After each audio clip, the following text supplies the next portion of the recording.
sallallahu ala Muhammad marhaba.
إن الحمد لله نستعينه ونستغفره ونؤمن به ونتوكل عليه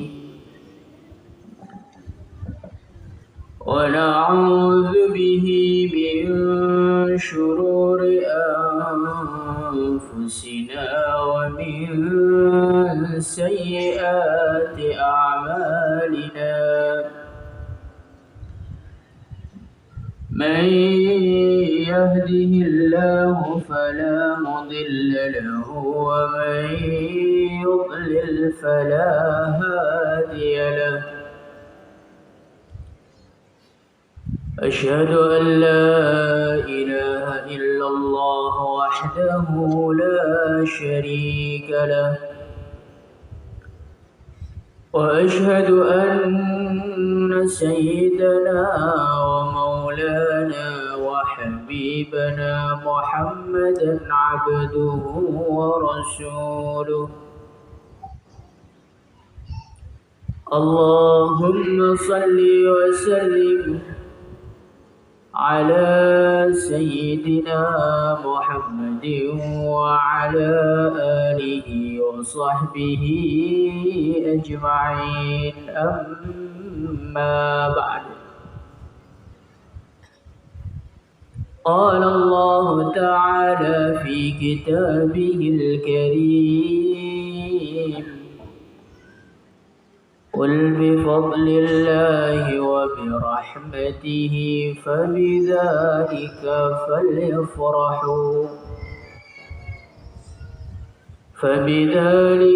فليفرحوا هو خير مما يجمعون.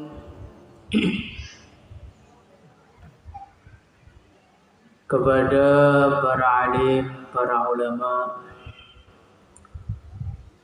para asatidzah wal ustadzat,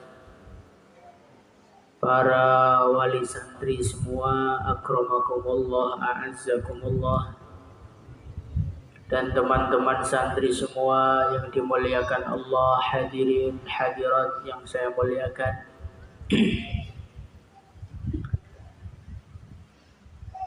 Suatu ketika diceritakan dalam Hayatus Sahabah, di pagi hari yang masih gelap gulita, ada seorang sahabat yang beliau termenung di mihrab. Mihrab itu di zaman dulu tidak selalu berada di masjid. Mihrab itu adalah suatu tempat yang digunakan untuk sholat. Maka orang-orang dahulu mereka banyak sekali yang punya mihrab di dalam rumah mereka. Hadirin yang mulia,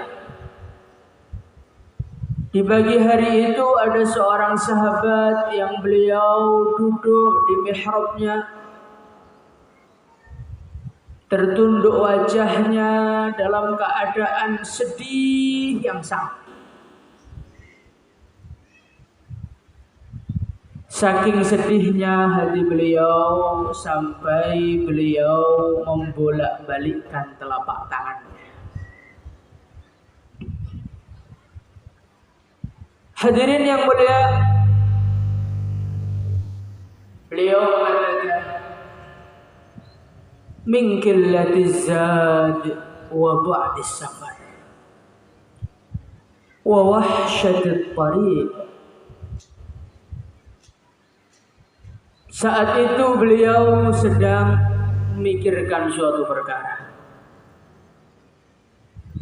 sedang menangisi suatu perkara yang mengganjal dalam hati beliau. Apa itu hadirin yang mulia? Urusan uang? Tentu tidak. Para sahabat radhiyallahu anhum kalau urusan uang, datang tidak bergembira, pergi tidak susah. Maka tidak mungkin seorang sahabat menangis gara-gara uang, tidak mungkin. Beliau sedih gara-gara jabatan, tidak. Para sahabat radhiyallahu anhum justru mereka lari dari jabatan.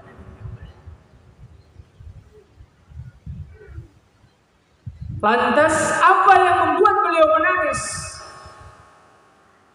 Ternyata beliau sedang menangisi masa depannya.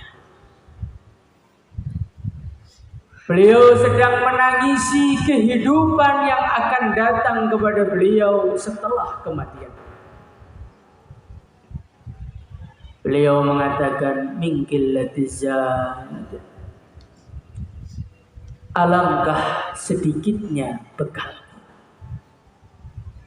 Seorang sahabat ya, tukang infak, tukang sholat, tukang wirid, tukang dakwah.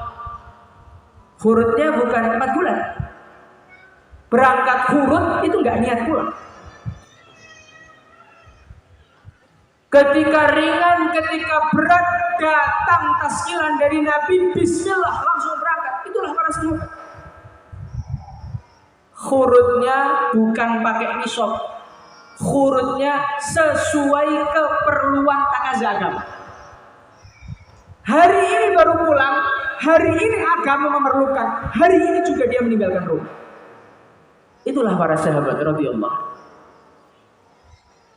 Hadirin yang mulia, walaupun sudah begitu banyak amalnya,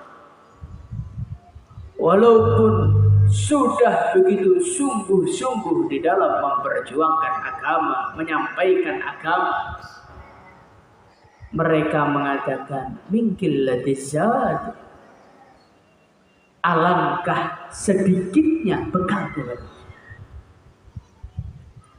Wa ba'dis safar, alangkah jauhnya perjalanan yang akan kulalui. Hadirin yang mulia, kita mengira kehidupan dunia ini kehidupan yang lama. Orang yang mengira kehidupan dunia ini kehidupan yang lama adalah manusia-manusia yang mereka tidak tahu tentang akhirat. Hadirin. Kehidupan di dunia 60 tahun, 70 tahun. Ini hanya sekedar angka. Bukan tentang rasa. Kalau rasa, nggak ada rasanya 60 tahun itu. Masih segar di ingatan kita. Kita lari ke sana kemari, zaman masih kecil. Tahu-tahu kita sudah ngomong anak kecil. Anak kecil yang kita ngomong tanpa terasa, mereka sekarang juga sudah ngomong anak lagi. Kita sudah punya cucu, hadirin yang mulia. Begitu cepat kehidupan dunia. Kehidupan akhirat adalah kehidupan yang panjang. Kehidupan yang dimulai dari alam barzakh. Ruang tunggu penantian menuju ke akhirat. Hadirin yang mulia, alam barzah ini ruang tunggunya tok, nunggunya saja jauh lebih lama dibandingkan ketika dia masih di atas dunia. Orang di atas dunia umurnya umat Nabi 60 tahun, 70 tahun. Tapi kalau sudah masuk kuburan, nunggu ke akhirat, nunggu kiamatnya, berapa ratus tahun itu? Mungkin kiamat masih 100 tahun lagi, mungkin masih 200 tahun lagi, kita nggak tahu. Di atas bumi 60 tahun, 70 tahun, di dalam kuburan bisa ratusan tahun. Itu baru di kuburannya. Belum nanti dibangkitkannya, belum nanti digiring ke mahsyarnya, belum nanti nunggu hisabnya. Khamsina alfasan. Berapa lama seorang manusia menunggu hisab? 1 hari? Tidak. 2 hari? Tidak. 1 tahun? Tidak. 100 tahun? Tidak. 1000 tahun? Tidak. Khamsina alfasana, 50.000 tahun. Hadirin yang dimuliakan Allah Subhanahu wa taala. Wa ba'dis safar, begitu panjang perjalanan seorang manusia. La tazulu qadama 'abdin. Nanti setiap hamba akan ditanya oleh Allah.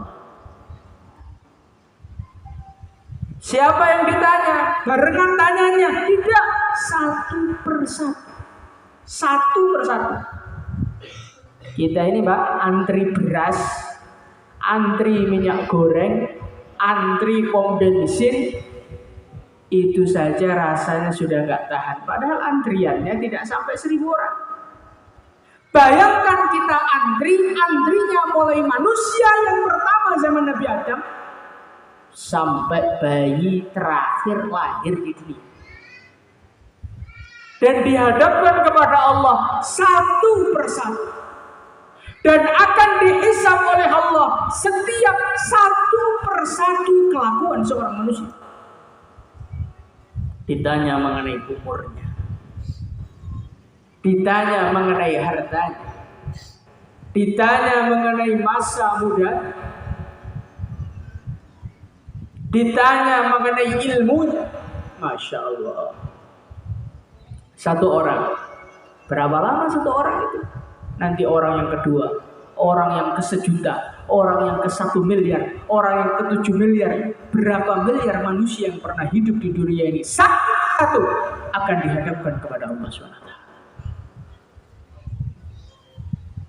Hadirin yang dimuliakan Allah SWT. Perjalanan ke akhirat bukan hanya bekalnya sedikit, bukan hanya perjalanannya jauh, wa wahsyatit tariq. Dikatakan oleh Sayyidina Ali, jalannya mengerikan. Jalannya mengerikan. Hadirin yang mulia, sudah bekalnya sedikit, jalannya jauh, mengerikan lagi. Bagaimana tidak mengerikan? Sepanjang perjalanan kita menuju Allah Subhanahu wa taala, ada 2 makhluk yang mereka siap menghancurkan bekal-bekal kita. Yang mereka siap mencuri bekal-bekal kita. Siapakah dia? Yang pertama adalah syaitan, laknatullah alaih. Yang kedua adalah hawa nafsu kita sendiri. Ini 2 makhluk yang selalu bersama kita dan selalu berusaha menghabiskan bekal kita sebelum sampai di surga Allah SWT. Kita sudah khurut 4 bulan, kita sudah wiritan, sudah sholat malam, habis sholat subuh buka WhatsApp di grup gunjing orang. Maka amalnya 4 bulannya hilang aja ini boleh. Sholat malamnya hilang. Rasulullah Shallallahu Alaihi Wasallam beliau bersabda, "Atadruna mal muflis?" Hai para sahabatku, kalian tahu nggak orang bangkrut itu siapa? Maka para sahabat mengatakan, man la dinar wa la dirham ya Rasulullah. Orang yang nggak punya duit. Oh tidak. Orang yang bangkrut itu kata Nabi, orang yang datang ke akhirat bisolatin, wasiyamin, wasakatin, berangkat ke akhirat bekalnya 4 bulan, bekalnya puasa, bekalnya tarawih 20 rakaat, bekalnya sholat witir, Ramadan 1 khataman. Walakin syatama hada. Dulu di dunia dia nggak bisa jaga mulutnya. Dia mencaci sana, mencaci sini, menyalahkan sana, menyalahkan sini, membenci sana, membenci sini, merendahkan sana, merendahkan sini, bikin status yang menyindir orang, merendahkan orang. Akhirnya apa? Seluruh manusia yang pernah dia caci, seluruh manusia yang pernah dia rendahkan, seluruh manusia yang pernah dia hina, datang semua minta pertanggungjawaban. Akhirnya satu persatu diberi pahalanya, diberi pahalanya. Masalahnya belum selesai, pahalanya sudah habis. Masya Allah. Hadirin yang mulia, belum lagi di dalam amal syaitan datang menggoda kita agar tidak ikhlas, menggoda kita agar pamer, menggoda kita agar bangga diri. Hilang semua amal kita, hadirin yang mulia. Sayyidina Ali betul-betul paham urusan ini, maka beliau risau setengah mati. Mingkil lagi zat, bekalnya sedikit, jalannya jauh, perjalanannya mengerikan. Nah kita ini karena nggak tahu, maka masih bisa senyum-senyum, masih bisa santai, masih bisa ngopi, Masya Allah. Masih bisa ngantuk juga dalam bayan, Masya Allah. Hadirin yang dimuliakan Allah SWT, ini kenapa? Karena ketidaktahuan kita tentang apa yang sebenarnya kita hadapi. Maka hadirin yang dimuliakan Allah SWT, kita duduk sama-sama di sini, ini memikirkan masa depan akhirat kita. Kita kumpul di sini untuk memikirkan bagaimana caranya saya sampai surga dengan selamat. Bagaimana caranya saya sowan kepada Allah dalam keadaan Allah meridhai saya. Bagaimana saya sowan kepada Allah dalam keadaan Allah mengampuni dosa-dosa saya. Semoga kita semua diampuni dosanya. Hadirin yang mulia, untuk mempersiapkan akhirat, para sahabat radhiyallahu anhu, mereka memperbanyak sholatnya. Kita tahu. Para sahabat radhiyallahu anhu, mereka memperbanyak puasanya. Kita tahu. Para sahabat radhiyallahu anhu, mereka memperbanyak zikirnya. Kita tahu. Para sahabat radhiyallahu anhu, mereka memperbanyak tahajudnya. Kita tahu. Memperbanyak perjuangannya. Kita tahu. Memperbanyak infaknya, kita tahu. Tapi ada satu hal yang kita kurang perhatian dari persiapan akhirat mereka. Ini persiapan akhirat yang bukan hanya dibuat oleh para sahabat, bahkan dibuat oleh para nabi, para rasul untuk mempersiapkan akhirat mereka. Apa itu persiapan akhiratnya? Rabbi habli minas salihin, Rabbi habli min ladunka dzurriyyatan thayyibah. Ternyata di antara persiapan mereka, di antara usaha mereka yang dicatatkan di dalam Al-Quran, yang dituliskan di dalam Al-Quran, yang diulang-ulang kisahnya dalam Al-Quran adalah usaha mereka, tangisan mereka, doa mereka untuk menghadirkan anak-anak yang soleh, anak-anak yang solehah di tengah-tengah kehidupan mereka. Maka hadirin yang dimuliakan Allah Subhanahu wa taala, kita mondokkan anak di pesantren. Ini bukan sekedar biar anak jadi orang berguna, biar anak tidak nakal, biar anak berprestasi. Itu cita-cita dunia, hadirin yang mulia. Kita mondokkan anak di pesantren ini mau mempersiapkan aset akhirat kita. Kalau urusan dunia, mondokkan anak ini sepertinya nggak menguntungkan. Yang ada anak malah menghabiskan gaji, bukan menambah gaji. Yang ada malah anak menambahkan pengeluaran, bukan menambah pemasukan.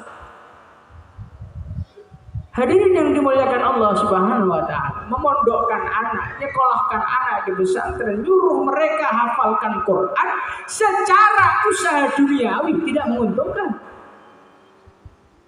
Memang kita tidak cari keuntungan dunia, hadirin yang mulia. Ini mau mempersiapkan akhirat kita. Ini adalah untuk mempersiapkan kubur kita. Ini adalah untuk mempersiapkan persoalan kita kepada Allah SWT. Hadirin yang mulia, dalam satu hadis Rasulullah SAW, beliau menceritakan orang yang hafal Al-Quran dan mengamalkannya, harrama haramah wa ahalla halalah, menjalankan hukum sesuai dengan apa yang ada di dalam Al-Quran. Apa manfaatnya?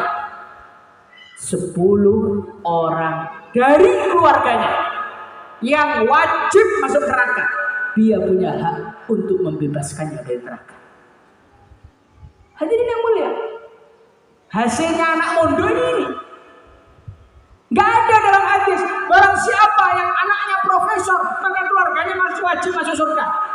Cari aja di hadis, cari aja di Quran, sampai jungkir balik nyarinya, nggak akan ketemu. Barang siapa yang anaknya kaya raya, maka Allah menjanjikan surga untuk ayahnya. Nggak ada. Yang ada yang dijanjikan adalah anak-anak yang mau menghafalkan Al-Quran. Maka hadirin yang dimuliakan Allah Subhanahu wa taala, kita sudah ditolong oleh Allah. Anak kita mau ngaji, anak kita mau mondok di zaman yang sudah nggak karu-karuan ini, seharusnya syukuran sebesar-besar. Insyaallah hadirin ya. Kalau anak itu mondok 100 tahun yang lalu, 200 tahun yang lalu, dunia belum terlalu parah rusaknya, wajar. Ini anak kita ini mau mondok di zaman anak-anak pegangannya HP semua, pegangannya game semua, maksiat semua, pacaran semua. Kok anak kita mau baca Quran? Ini bapaknya nggak syukuran, keterlaluan ini. Seharusnya bapaknya itu syukuran, bukan malah datang ke pesantren minta keringanan. Hadirin yang mulia, cicilan mobil bayarnya istiqomah, cicilan rumah bayarnya istiqomah. Tapi kalau bayar anak bolong-bolong. Sekarang mahal motornya apa mahal anaknya? Hadirin yang dimuliakan Allah Subhanahu wa taala, inilah yang menghambat keberhasilan anak-anak kita. Sebetulnya adalah kurangnya syukur ayah dan ibunya. Karena ayah dan ibu ini satu paket. Ayah, ibu, anak ini satu paket. Darahnya nyambung, hatinya nyambung. Kalau ayahnya kurang syukur anaknya ngaji, ayahnya kurang syukur anaknya mondok, ayahnya malah mengeluhkan kondisi anaknya, ya Allah tidak akan memberikan nikmat kepada orang-orang yang tidak tahu terima kasih. Ditolong anaknya mondok, hadirin. Allah Subhanahu wa taala dalam Al-Qur'an berfirman, "Alaihissallahu bi'a'lama bisyakirin." Di antara tafsirnya adalah Allah akan memberikan nikmat-nikmat agama kepada orang-orang yang Allah tahu kalau dia diberi dia syukur. Allah akan berikan nikmat bisa huruf negeri jauh, bisa huruf 4 bulan, bisa istiqomah di mahalah. Kepada siapa? Kepada orang-orang yang Allah beri nikmat itu dia syukur.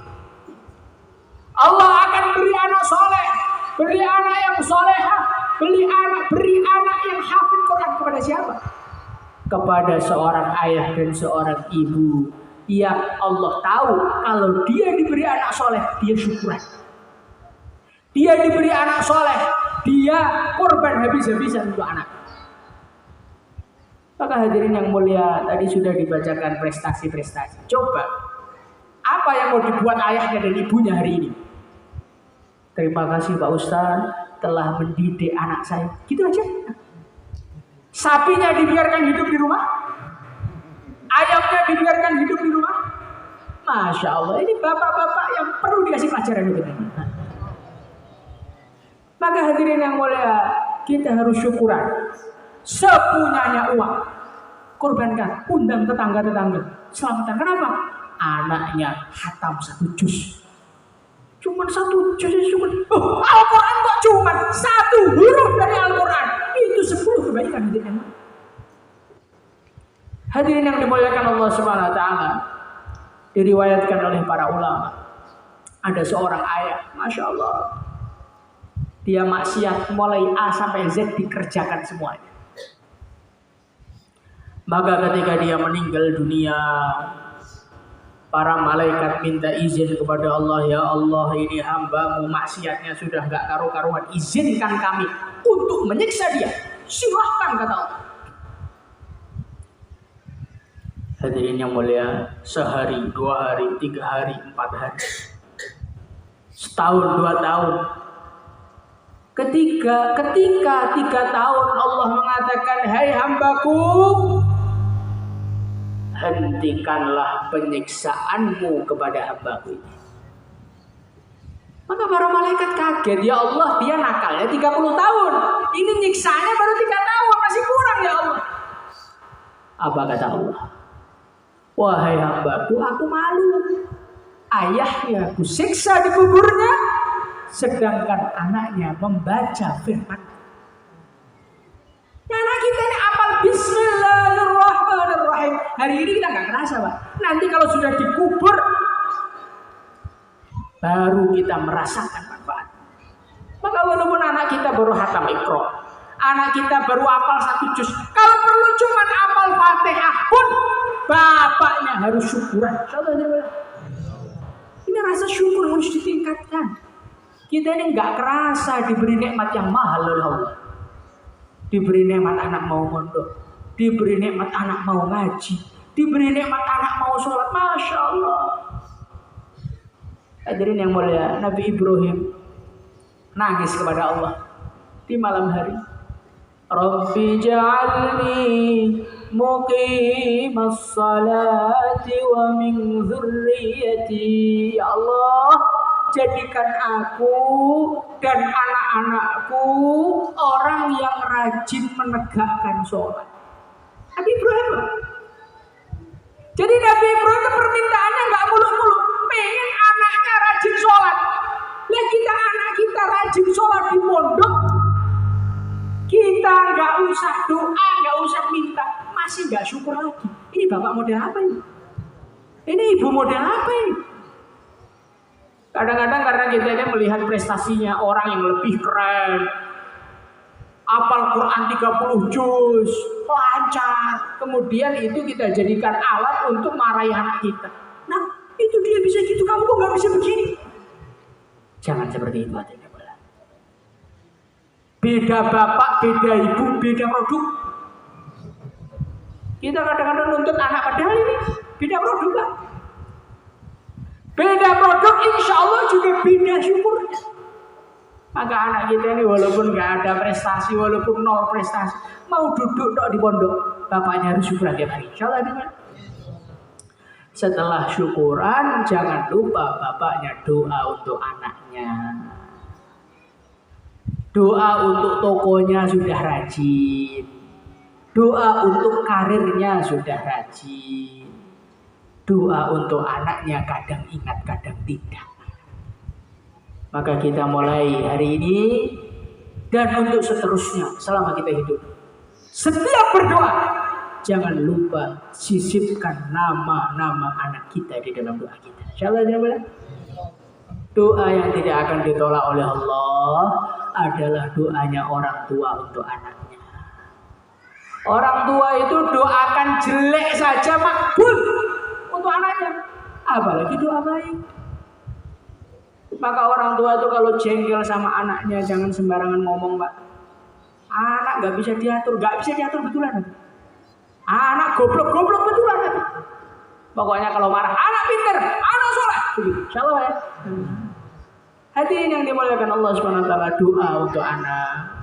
Nangis di malam hari, bangunkan istrinya. Wahai istriku, ini sudah jam 2:30 ini. Ini waktunya langit dibuka oleh Allah. Ayo kita minta sama Allah. Kita doa sama Allah. Nangis sama Allah. Minta anak-anak yang soleh. Minta anak-anak yang soleh. Bapaknya doa, ibunya ngamini. Masya Allah. Anaknya di pondok, kesetrum doanya. Langsung bangun tahajud. Bapaknya kebablasan, anaknya tahajud. Mustahil. Bapaknya kebablasan, anaknya itu kebablasan. Bapaknya nonton TV, anaknya pegang HP di pondok. Sinyalnya itu mirip. Maka dari itu, yang kita kerjakan pada hari ini dua. Satu, syukur. Yang kedua, banyak doa untuk anak kita. Insyaallah hadirin mulia. Maka semoga anak-anak kita semuanya dijadikan Allah sebagai anak-anak yang soleh, anak-anak yang solehah, anak-anak yang menggembirakan kita, menyejukkan mata kita di dunia dan akhirat. Allahumma salli wa sallim ala Sayyidina Muhammad wa ala ali Sayyidina Muhammad kama sallaita ala Sayyidina Ibrahim wa ala ali Sayyidina Ibrahim fil alamin innaka Hamidum Majid. Allahumma taqabbal minna innaka antas samiul alim wa tub alaina innaka antat tawwabur rahim. Allahumma ya Allah anugerahkan kepada kami semua ya Allah anak-anak yang soleh ya Allah, anak-anak yang solehah ya Allah, anak-anak yang menyejukkan pandangan kami ya Allah di dunia dan akhirat-Mu ya Allah. Anak-anak yang hafal firman-firman-Mu, anak-anak yang hafal firman-firman-Mu, faham isinya, mengamalkan dan menyebarkannya ya Allah. Ya Allah, jadikanlah anak-anak kami ya Allah pembela agama-Mu, pecinta-Mu ya Allah dan pecinta Nabi-Mu. Ya Allah, jadikanlah anak kami ya Allah adalah anak yang meridhokan-Mu ya Allah, anak yang meridhokan Nabi-Mu dan anak yang meridhokan kami ya Allah. Ya Allah, kemaksiatan yang kami lakukan ya Allah, keburukan yang kami lakukan ya Allah, jangan Engkau tularkan kepada anak cucu kami ya Allah. Jangan Engkau tularkan kepada anak cucu kami ya Allah. Hentikan keburukan itu dalam diri kami dan tolonglah kami untuk bertaubat kepada-Mu ya Allah. Ya Allah, mudahkanlah urusan kami, urusan anak-anak kami, ngajinya anak kami, ngafalkan Qur'annya anak kami. Mudahkan ya Allah pesantrennya ya Allah, mudahkanlah guru-gurunya, mudahkanlah rezeki kami, mudahkanlah rezeki anak-anak kami, rezeki guru-guru kami, mudahkanlah segala urusannya ya Allah. Rabbana atina fid dunya hasanah wa fil akhirati hasanah wa qina adzabannar. Sallallahu alaihi wasallam ala sayyidina Muhammad wa ala alihi washabbihi ajma'in. Alhamdulillahirabbil alamin. Kurang lebihnya minta maaf. Assalamualaikum warahmatullahi wabarakatuh.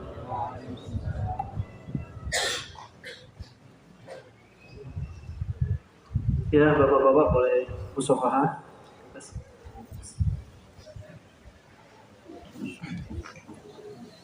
Sallallahu alaihi Muhammad sallallahu alaihi sallallahu alaihi Muhammad sallallahu alaihi wasallam sallallahu alaihi Muhammad sallallahu وسلم صلى الله على محمد صلى الله عليه وسلم صلى الله على محمد صلى الله عليه وسلم صلى الله عليه محمد صلى الله عليه وسلم صلى الله محمد صلى الله عليه وسلم صلى الله